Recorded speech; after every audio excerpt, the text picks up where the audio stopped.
Hey guys, it's Haley and welcome to another bookish video.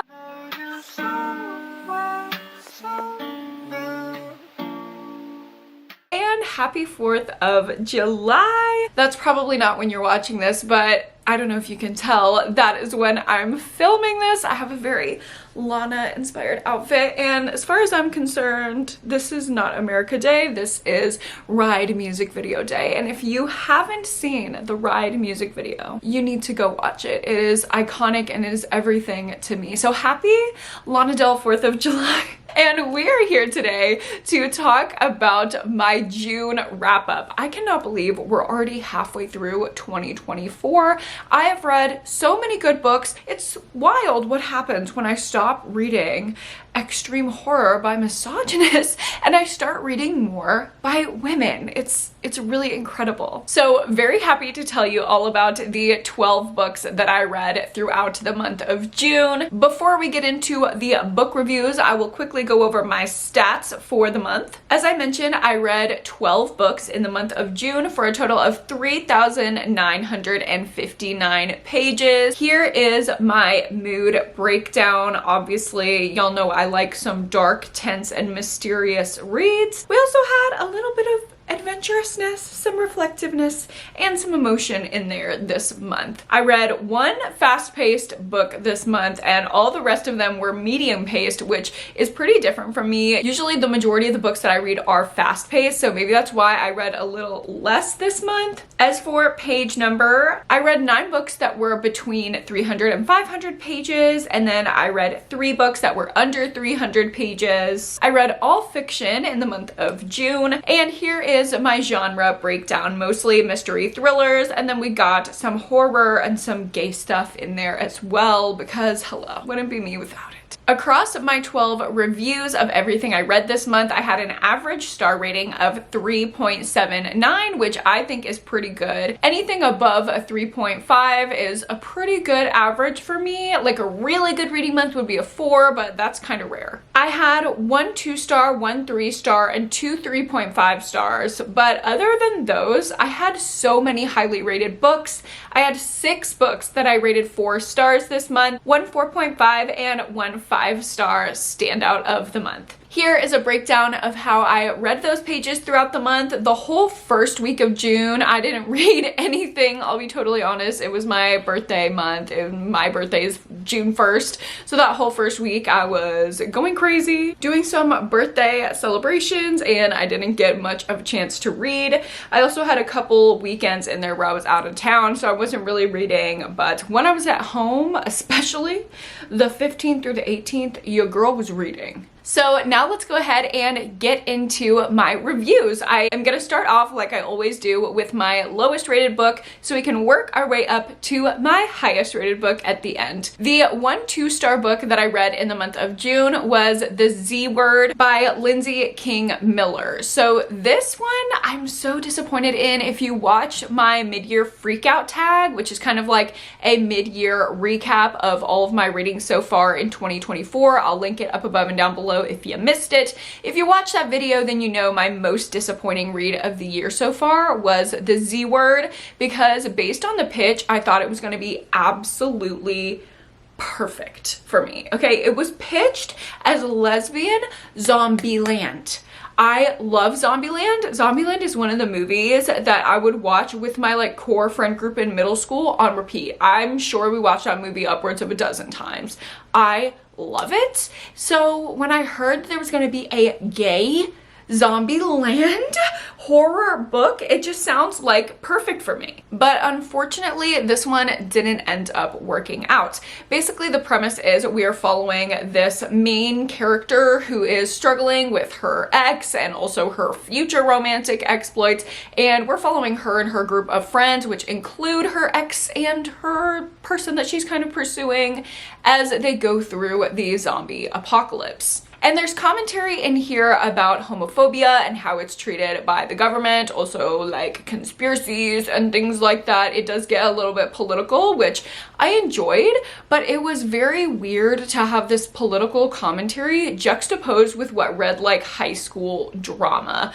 If it was just like drama between the characters, that would have been one thing. Y'all know I love some drama and some juice and some scandal, but it read very, very petty. And I had a few moments throughout this book where I was checking in with myself thinking like, is this YA? Because all the characters were supposed to be in their mid-20s, early 30s, but they literally read like they were 16 and 17 years old. It was honestly kind of cringe. Like, I was really cringing out at some scenes in this book, especially when you're considering that most of these characters are LGBT. There was a great range of representation shown, but I felt like the characters were almost like infantilized, or I don't know, like they all had TikTok brain rot. My personal friend group is made of mostly LGBTQIA individuals, and we don't interact like this, we don't talk like this, and we're all in our late 20s, early 30s. So I just thought it was weird the way that this like gay friend group was represented in such a like petty, almost like high school kind of way. I don't know, it was very, very odd to me the way that the characters were developed, and then that juxtaposed with the commentary, it almost like cheapened the political commentary for me. Even though I did appreciate it, I didn't think that it was done in the right setting. And overall, I just wanted a lot more horror. I feel like the zombie apocalypse and the actual horror of it all was in the back seat and kind of like second stage to the interpersonal relationships that I honestly didn't give a fuck about. So super, super disappointing because I had high hopes for this one, but sometimes that's the way the horror cookie crumbles. Next up, I have a 3-star book, and that was Vacation Land by Meg Mitchell Moore.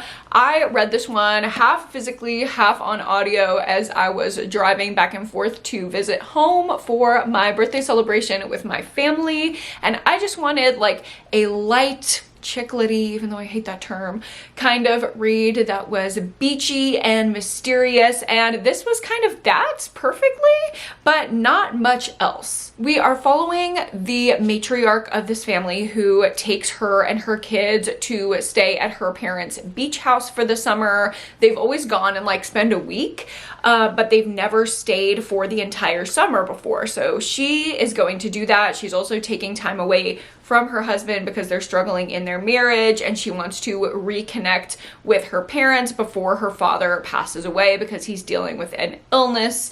So there's just a lot of like family dynamics going on here. And then we're also following a young woman who is down on her luck, and she is going to the town. We don't really know what her motives are, but we know that she has some connection to this family. And over the course of the book, we are finding out how their stories are intertwined and just kind of examining all of the character relationships there. It was a little bit slow, I'll be honest. I was interested in kind of a passive way. I really wasn't like rearing to pick it up all the time. It was just something with beachy atmosphere and interesting character dynamics to pass the time.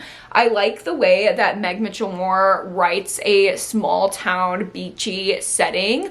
All of her books are set in towns that just feel like how Steph Bohr's Instagram looks. If that is a comparison that you understand, great. If not, I'm not sure how to paint this picture. It's like East Coast beach, small little town. There's definitely a Ferris wheel. There's definitely like cute little restaurants. You know what I mean? It's giving that. And there are a lot of discussions, because there is some rich people drama in here. There are a lot of discussions about wealth and about class, and I really appreciated that commentary. That was probably the thing that set this book from a 2.5 average read up to a 3-star that I enjoyed. Next up, I had a couple 3.5 out of 5-star rated books, starting out with a horror collection from Laurel Hightower. I absolutely love her. I love her horror writing. Below is one of my favorite horror books of all time. So I was really excited to read Every Woman Knows This by Laurel Hightower. It's a collection of a ton of different horror stories, kind of about the female experience. And there were some of these stories that I absolutely loved. I was obsessed with them. They were 5-star stories. I was intrigued the entire entire time. And then there were others that I wasn't as invested in. I felt like some of them were interesting concepts, but they could definitely be more fleshed out. Like I just wanted more. And I think that is sometimes the downfall of a short story collection for me, is that I always find myself kind of wanting more and wishing that I could expand on something or getting excited about something just at the end when it is over. So I did kind of get that feeling with a few of the stories in here. There were also one-page vignettes, like every other story or so, that I liked, but again, I just felt like it should have been a little bit more. Of the really good stories though, like they were really, really good. If you want to read horror that is a metaphor for misogyny or just like the experience of a woman in the world, this is a great one for that trope. And my other 3.5 star rated book was The Midnight Feast by Lucy Foley. This is the new release from Lucy Foley and I liked it. I had a couple hangups with this book, which we'll get into, but overall I think it's pretty good. I would say out of all of her books, this is probably my second or third favorite if I had to rank them all. Honestly, I think it was maybe a little harsh with my rating. Maybe I would bump it up to a 4. I think I gave it a 3.5 star because of situational reasons that affected my own enjoyment, but we'll get into it. Basically, in this book, we are following the opening of a new like wellness retreat kind of hotel, and it's opening up in this little town where the locals are like, we don't need any of this California bullshit. Like they're very much a farm town and they're resisting this, but at the same time, the local infrastructure and economy is really benefiting from this. It's creating a lot of jobs for local people and obviously bringing in a lot of money to the town. So it's kind of like a dual-edged sword there. And we're following many people who are involved in the creation of this resort. We're following the founder. We're following someone who has unfinished business with someone involved with the resort, and she is going there to resolve that. And then we're also following a local boy, and occasionally we get little perspectives from other people staying at the resort, but this is their like soft open kind of weekend, and we know from the prologue that by the end of the story someone's gonna end up dead. Very classic Lucy Foley setup where someone's dead and we have to figure out who ends up dead and who kills them. One of my favorite parts of this story was the plot. I think the plot is really tight. It's plotted out really well. If you are a story-driven reader, you're gonna love this. It was so twisty. Never did I ever guess where it was going, and some of the chapters are journal entries from one of our characters' journals that she kept in the past, and I loved those chapters. They were so good. They kind of like encapsulate the dark side of girlhood, and I loved it. Where I thought this story was a little bit weak were the characters. I wasn't as on board with them as I usually am with the Lucy Foley characters. I felt like they weren't totally fleshed out, and y'all know I'm a character-driven reader over a plot-driven reader, so that was kind of an issue for me. I also felt like it was a little bit slow, but this is where I think it was maybe situational, because I was reading this book on a weekend getaway and I was with my friend, and she's not a reader, okay, she's a yapper. So I felt like my reading was going really slow, but that's maybe because I was with my friend who was yapping at me all the time, and I had a wonderful time yapping with her, but it did interrupt my reading process. So that could be a more situational thing that is not the book's fault. I can't really speak to pacing because of that. But the last thing that kind of annoyed me and took away from my rating was this takes place in the countryside of somewhere across the pond. Don't ask me if it's some Welsh place, Ireland, Scotland. I don't fucking know the difference between any of those places, to be totally honest. I don't care if I sound like an ignorant American. Fucking call. Like, play the eagle sound. Like, I don't know. But the accent and the dialect, like some of the words that were used in the way that it was written was just a little bit off-putting to me and a little bit hard to understand. Like, I'm so sorry to any of my Irish or Scottish audience. I love you. I'm sure you do not talk like this. The way that this was written just felt almost like cartoonishly over the top. So yeah, those were my couple grievances, but overall it was a really good book, really good plot, like not a plot hole in sight. Now let's get into my 6 4-star rated books. I really like these. I recommend them all. Let's start out with Dark Corners by Megan Golden. If you missed my thriller vlog from this month, this was one of the ones that was in that vlog. I will link it up above and down below so you can get my full expanded thoughts, but I will go over it really quickly in case you missed that one. This one is about Rachel, who is a podcast host that we actually have followed in a Megan Golden book before. We followed her perspective in Night Swim, and she is back doing another podcast episode about another case that she eventually gets herself tangled into. This case involves a prison inmate who was in contact with a social media influencer before her disappearance. And you don't really think like prison inmate on death row and social media influencer, right? Like cutie little girly pop who just speaks on the internet. Like imagine me and John Wayne Gacy just like being besties. Like it's not a pairing that you would really imagine. So Rachel's looking into it and she's on the case, and I really liked this book. I gave it 4 stars. Obviously I was into it. I thought it was a really easy, fast-paced read. I liked the Florida setting. It was perfect to read in the summer. I really like Rachel's character. I loved the twists and how everything unfolded. I had a couple like annoying little grievances, which is, and I'm happy to hear y'all validating this in the comments of that vlog. Megan Golden's writing style is a little odd. Like I feel like she over explains things and overwrites things, and it kind of treats the reader as if we're a little bit dumb. So at times I appreciated that when I was drinking Aperol spritzes while I was reading this book, but at times I was like, Megan, I get it. You don't need to tell me like that.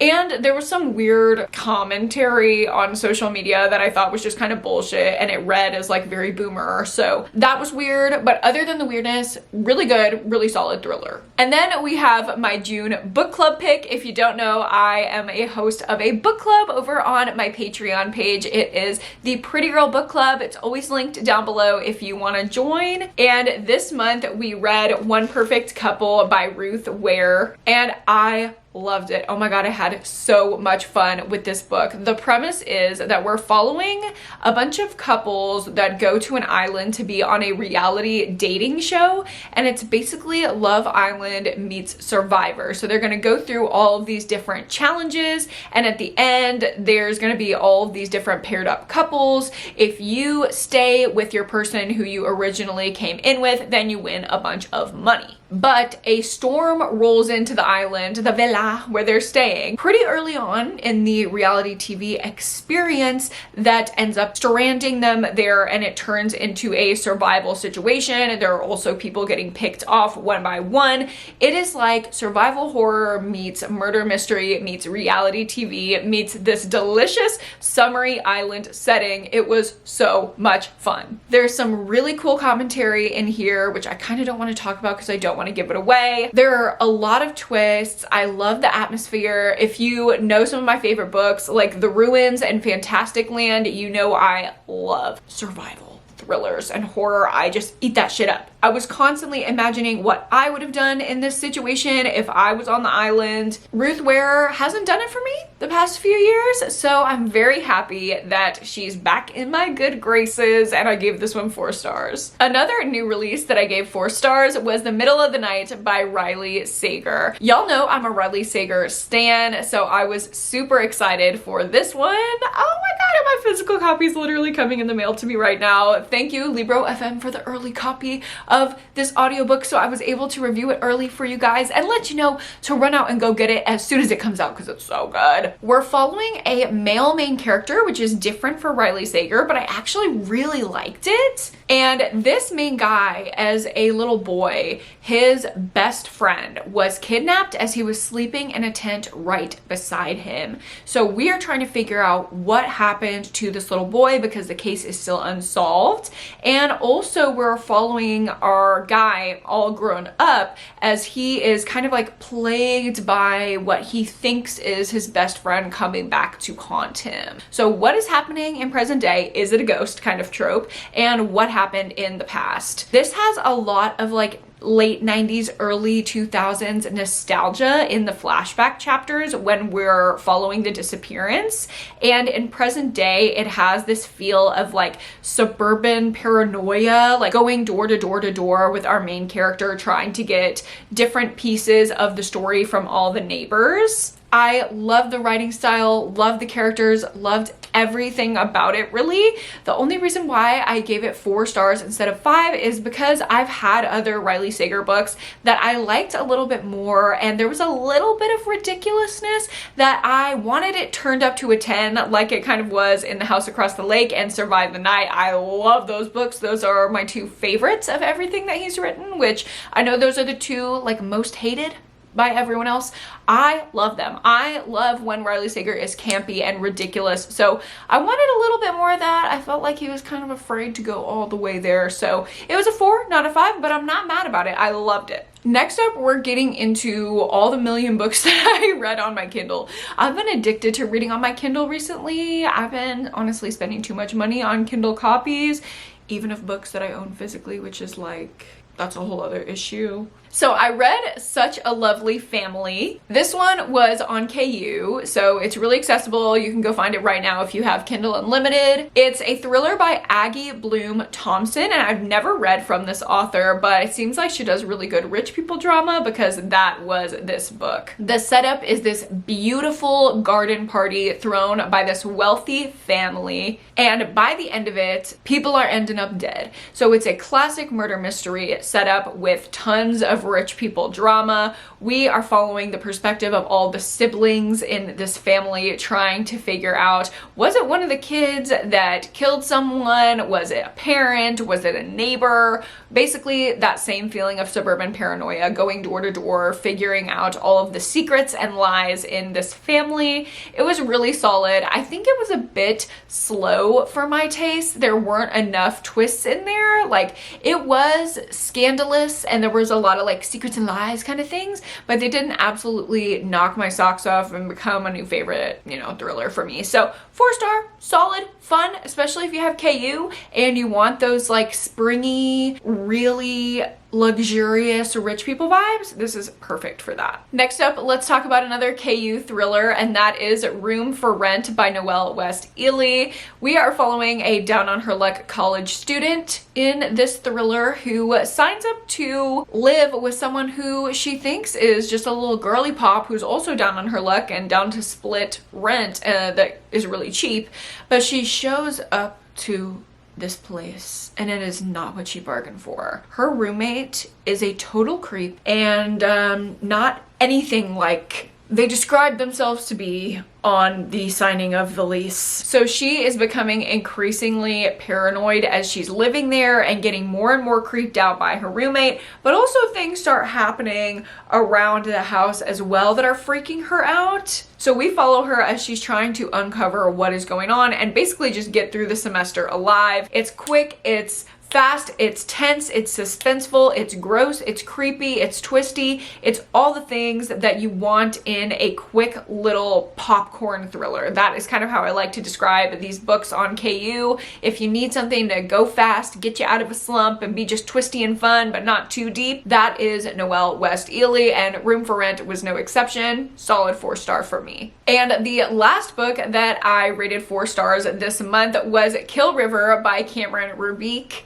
This is actually the first one in the 3-book trilogy, so I'll definitely be reading the other ones. This one read like a vintage, like 80s paperback horror that's like just slashing and fun nostalgic 80s vibes. It takes place at a summer camp and we're kind of following the older kids who feel like they shouldn't really have been sent to this summer camp because they're way too old for this. It's way babyish and they are just like not having it. So they end up sneaking out of the camp one day and little do they know they're being stalked through the woods. So when they come across this abandoned water park in the middle middle of the woods. The killer is right there with them, ready to drown them, slash them in various disturbing ways. But it's not too disturbing. It's really not too graphic at all. It just has that like 80s slasher nostalgia that really reminds me of the movies that I loved watching as a kid, which I know it's like, who was watching that as a child? Me. And I absolutely love this. It did go on a little long. I think it was a little bit overwritten, and there were some things that were like 80s nostalgia, not in the best way. Like,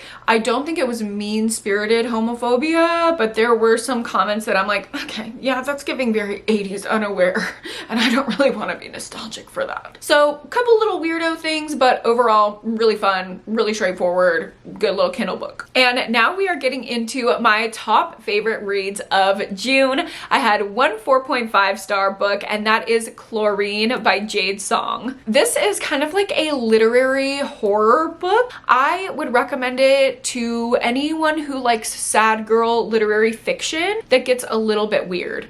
Okay, if you like horror that kind of runs into the lane of like Bunny by Mona Awad, or if you like the movie Jennifer's Body or something like that, I feel like you would really love Chlorine, because it's all about this sense of girlhood and the plight of the teenage girl and the eldest daughter in an Asian American family. I really loved the cultural representation there. It was so interesting just to hear about the family dynamics. And our main character is also queer as well. So she is uncovering parts of her identity in that way. And we're basically just following our main character as she goes through high school, middle school, and high school. And she becomes obsessed with swimming. And she begins to truly believe in her heart of hearts that she is a mermaid. But here's the thing about mermaids. They're not all like Ariel, perfect little Disney Little Mermaid. Mermaids in folklore, specifically the like Chinese folklore that she would read, they have fangs. They are sharp, they're menacing, and she's uncovering through her feminine power that arises as she is developing that she is this fierce mermaid, not a little Ariel.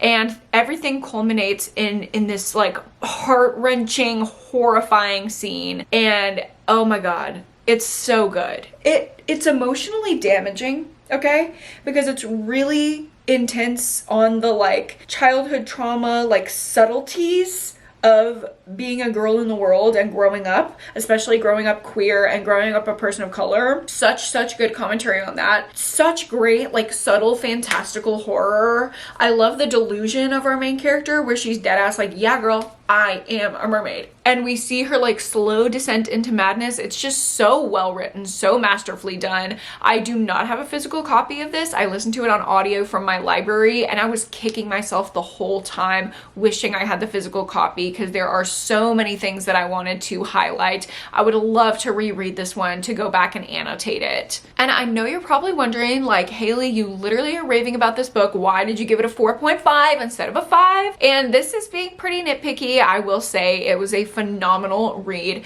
but I felt like I was cut off at the end. I feel like it was an abrupt cutoff at the end, and I needed more. I needed a more drawn out epilogue. I needed to know where our main character ended up eventually after spending so long with her, and I don't feel like I got that. So I felt a little bit of that longing, like unfinished. Like I literally went backwards on the audio because I thought, like, did it cut off? Am I missing something? And that was the ending of the book. So I didn't want to completely knock it down to a 4-star because that's not that big of an issue. I still loved the book, but I did want to mention that and kind of kept it from being a favorite of all time for me. And then the one and only 5-star book that I read in June, and one of my new favorites of this year for sure, is What Happened to the Bennetts by Lisa Scottoline. Oh my god, y'all.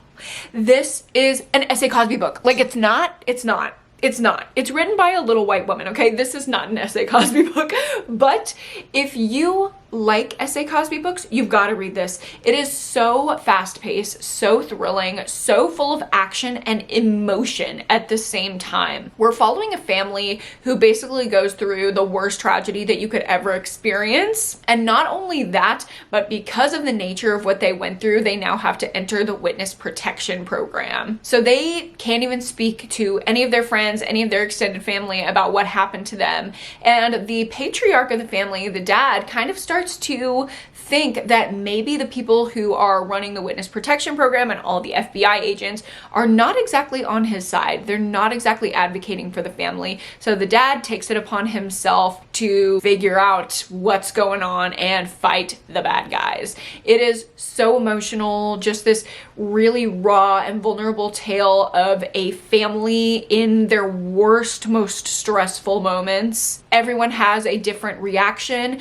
and at the same time as it's definitely a character study, it's also extremely plot driven. Okay, this is exciting, this is twisty, this is thrilling from the word go. Like, it has everything to it, and that is what's gonna make something a 5-star thriller for me. Absolutely loved it, highly recommend it, best book of the month. So with that, those are all of the books that I read throughout this month of June 2024. I hope you guys liked this video and got a couple good recommendations from it. If you did like it, go ahead and give it a like and subscribe to my channel if you haven't already. And of course, don't forget to read a book and go to therapy this week. I will see you guys in my next video.